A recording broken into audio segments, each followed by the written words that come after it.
Clap should be anticipated. 1, 2, 1, 2, 3. 1, 2, 1, 2, 3. 1, 2, 1, 2, 3. 1, 2, 1, 2, 3. 1. I would request our distinguished guests and students to not create chaos or disrupt the passage. Please, everyone, please be on your respective position. I request everyone, please do not disrupt the passage area. I will for rearranging the digits in a certain order, or seeing how many permutations or combinations there are of a certain set of objects. No one can figure out a use for that when it's still being invented. But as time goes on, it's actually being spread out. So why do our teachers discourage such experimentation and such invention? In the 20th century and the 21st century, nowadays we have to follow these strict formulas, these written methods of solving a problem. If proofs are introduced at all, then they're introduced in one specific format. No one can prove the same thing two different ways. And that's what's unfortunate about learning mathematics nowadays. That's something that we have to fix, but nobody is fixing it.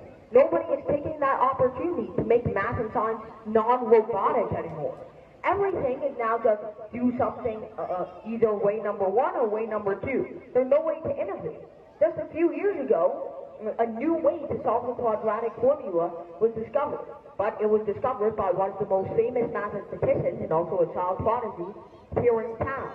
Not everybody is a Terence Tao. Not everybody has that motivation inside them or that pressure that keeps them going in mathematics.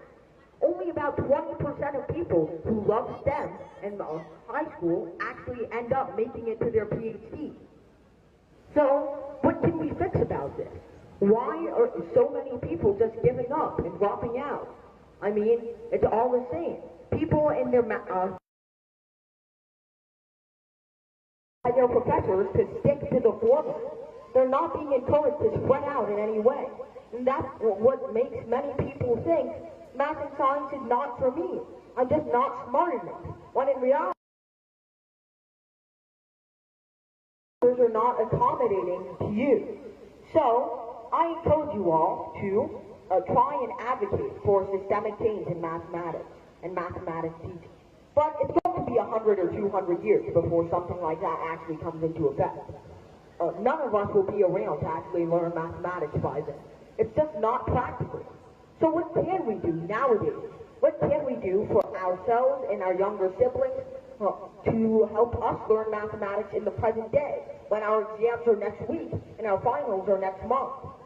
Well, I've got one idea. You have to seek help. Because standardized teaching is no longer helpful. Standardized teaching no longer encourages experimentation and discovery, and encourages spoon feeding. So, what can we do to fix this? Well, it's not and the way our current teachers teach. It's not like we can manipulate their psychology or control their minds.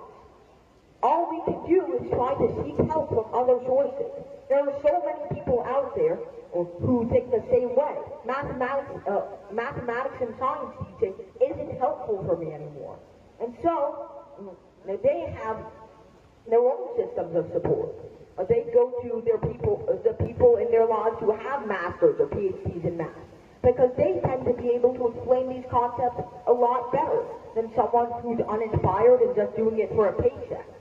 Someone who actually has the passion to go through and not only finish their degree, but also explain it to somebody and keep making new and continual discoveries. That's the person who has enough passion to teach you correctly. But your average high school teacher who got a bachelor's degree 20 years ago and is only doing it so they can pay their rent, they're not going to be inspiring enough for you. All they care about is making sure everyone passes, not making sure everyone understands. So, one thing I would like to encourage you all